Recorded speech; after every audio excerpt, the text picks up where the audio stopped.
In the quiet fall of civilization, communities like Alexandria still had the lights on. Their method? The sun. But its greatest benefit isn't power, it's silence.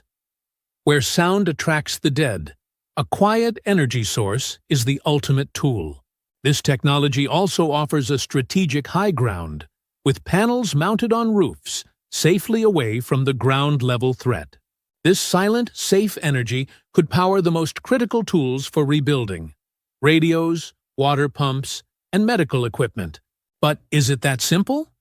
We'll break down the real science, from setup to community grids, and the critical flaws the show ignores. First, could you find panels? Absolutely. With basic tools, they can be salvaged from countless homes, a key resource for survivors. But a panel isn't enough. The sun goes down. To have power 24/7, you need to store it. Batteries are the heart of a survival grid. Here's the trap.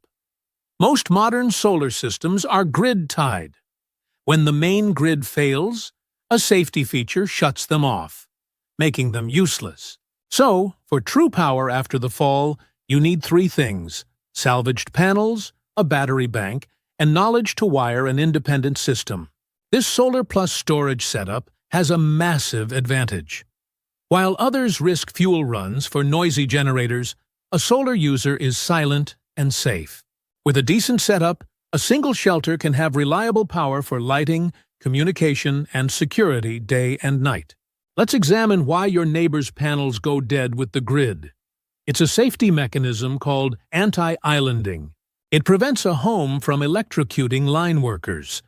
To make it work, you must wire panels to a controller, to batteries, then an inverter. This creates a personal power island, a solution for one family. But how did Alexandria power an entire street, with workshops and kitchens? The answer lies in moving from a simple setup to an intelligent, interconnected system: a microgrid. A microgrid is a local energy grid that can disconnect from the main utility and operate autonomously, serving a small, defined area. We saw a version of this in Woodbury. They combined salvaged solar panels with fuel-hungry generators to power their settlement. This is how you power a community: by networking multiple power sources and storage systems.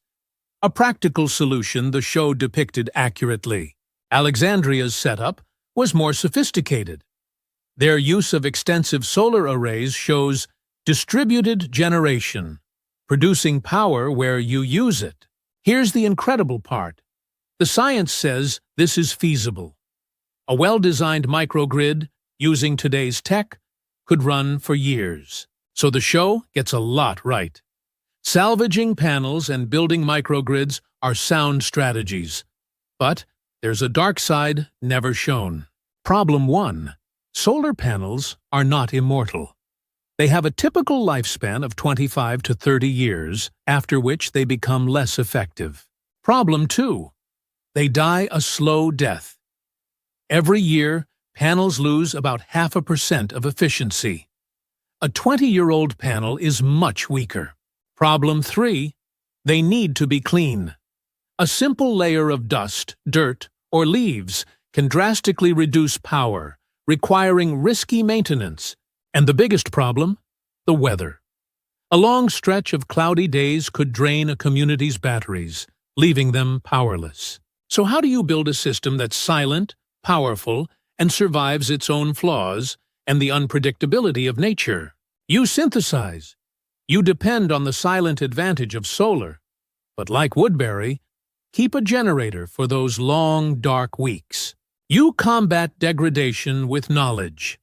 A successful community would have teams constantly testing, cleaning, and salvaging newer panels.